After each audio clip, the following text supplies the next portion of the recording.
It's time to take control of the narrative and delete racial inequality in the workplace.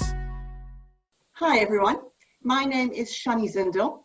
I am one of the founder partners alongside Kolade of Living Bridge, and I'm also the Chief Investment Officer. Now, Wal and I started working together in 1997, and it's fair to say that back then, a black man and a woman running around doing deals in private equity was uncommon, particularly in our industry. And we certainly stood out amongst our peers. And it was, we had a lot of fun, and I think we took advantage of that. But the problem is that today, 24 years later, we are still a rarity in this industry. And that really is a problem. So, welcome to Reboot with Super BAMEs. This is an initiative that allows us to hear from inspiring ethnic minorities making a mark in the corporate world. And we're sharing these stories to help control the narrative, to alter perceptions and biases, and to delete racial inequality in the workplace. So today it is my honor to interview a super BAME from my organization and a very good friend, Wal Kolade. So Wal, let's get on with it.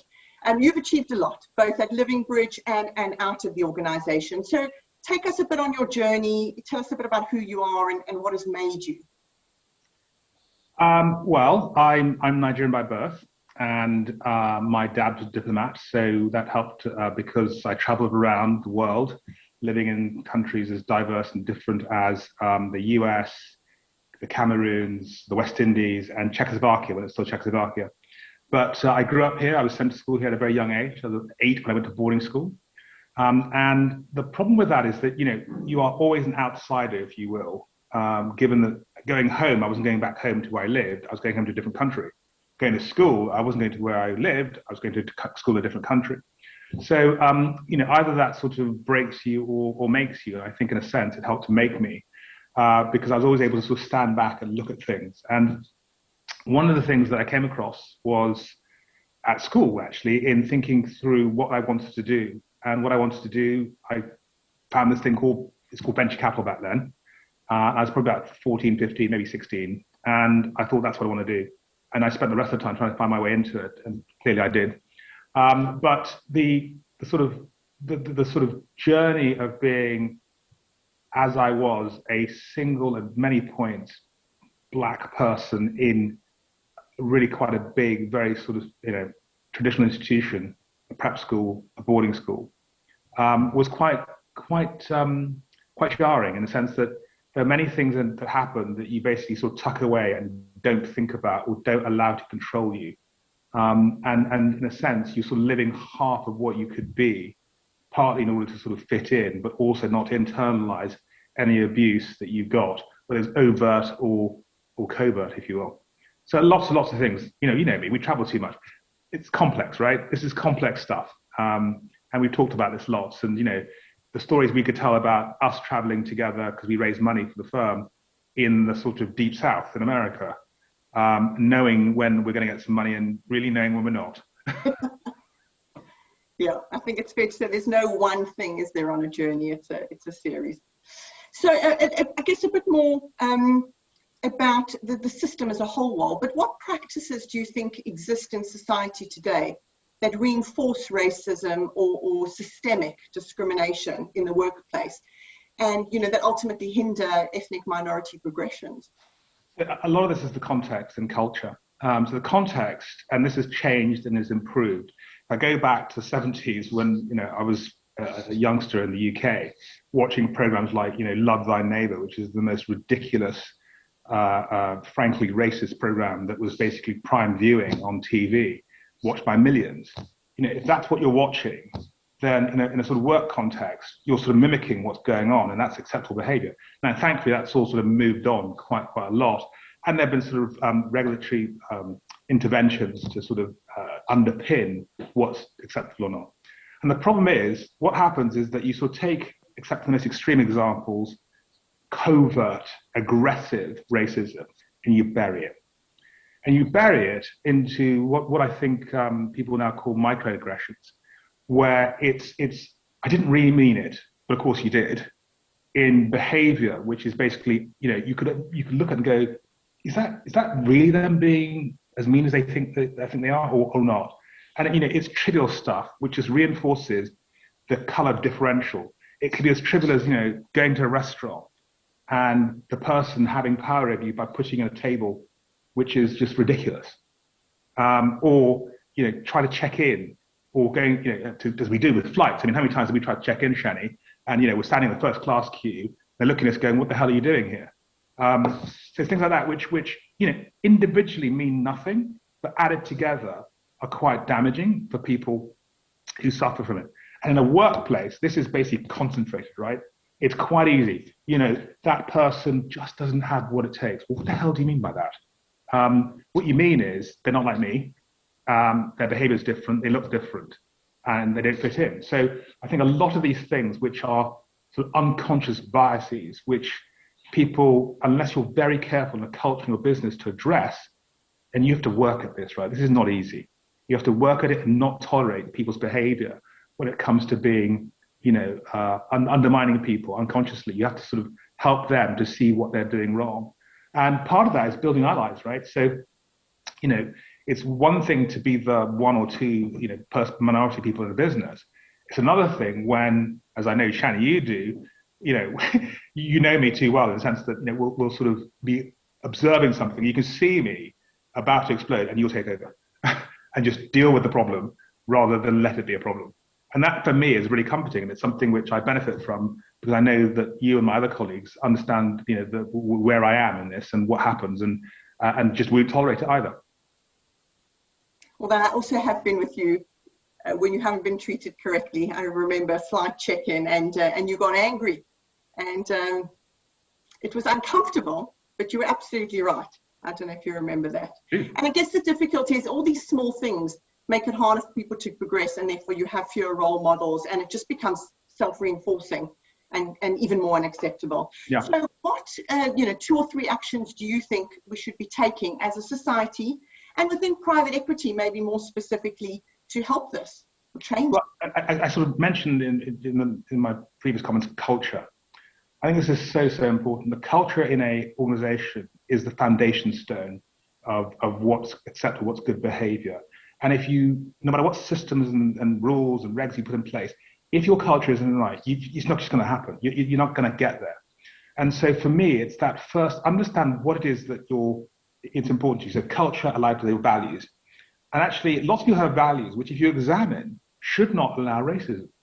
You just shouldn't. And actually, yet it's there.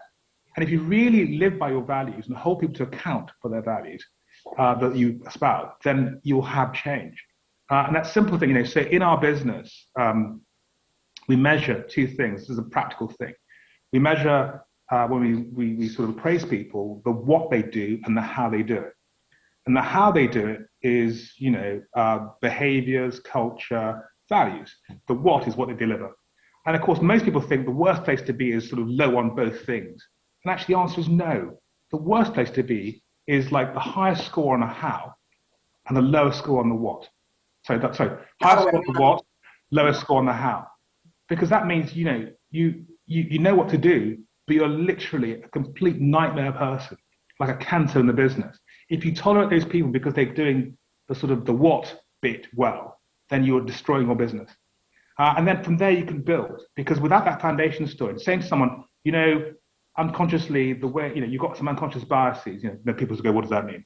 And the answer is, well, inadvertently, without thinking you did this, and maybe feel like that. I can have that conversation with you because you understand what's going on. It's like embedded in the culture that we have built. And, Living Bridge, we have one value, which is investor relationships. And that's about getting to know people and really getting to know people well. And from that foundation stone, you can build. Without it, you're sort of nowhere. And I think people rush at this to sort of implement lots of systems. And what that does is just, frankly, annoy people. It gives them sort of excuse and license to not play the game. Or worse still, they think they're ticking boxes and it's all fine. And underneath, it's absolutely not. And as we know, whether it's equality through gender, equality through race, or sexuality, or whatever, you have to have foundations that means that I'm not just going to sort of try and implement this. I'm going to live it, and living it means acting. And acting in a positive way through allyship, as we discussed just now, or a negative way in saying, you're not for my business, you don't espouse the values that we want, you're leaving. And what about the more practical actual initiatives like 10,000 Black interns? I mean, what So the issue here is that, as we know, the pipeline of people into people of color, minorities into senior positions is not there. If tomorrow we say, let's go and hire 2 or 3 partners for Living Bridge who are Black, the answer is, well, that's not going to happen, right? So we have to recognize that, as one of my colleagues, co-founders in the 10,000 Black Interns Initiative says, is you have to unkick the hosepipe so that actually the flow happens. And one of the most difficult places is the entry level. Partly is because people don't even think they can get in because they look at the role model, they can find no one. And they're being sort of told by people, you're wasting your time in financial services. And in private equity in particular, it's a very white male activity. And we've got to change that. And so what we thought was, how can we quickly get to this?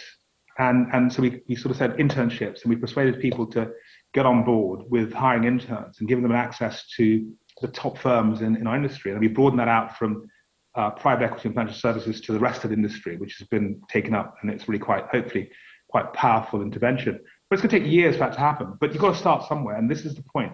You start, you normalize it. You normalize having people in business who are in activities and areas where they're not normally sort of seen.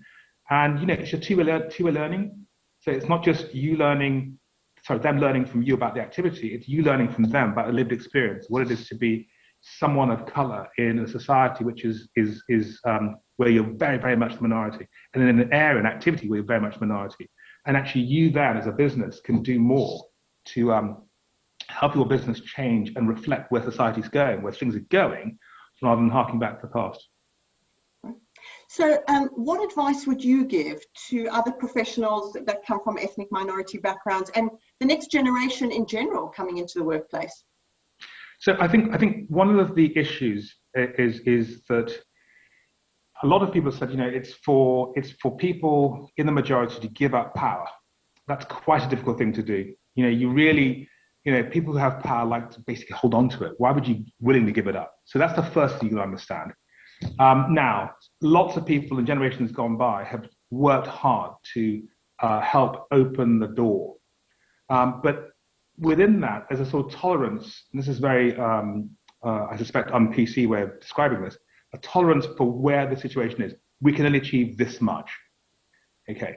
My father, who went to university in the UK in the 50s, it was Durham, essentially said to me, there's absolutely nothing you cannot achieve.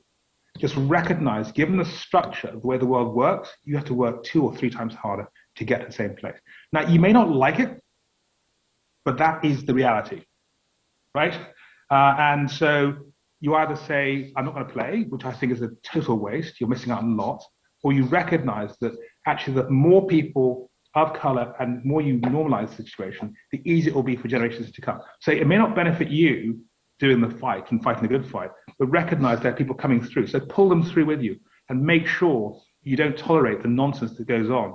And there are ways of doing it. You don't have to scream and shout and jump up and down. There are ways of doing it to build allies who can help you move forward.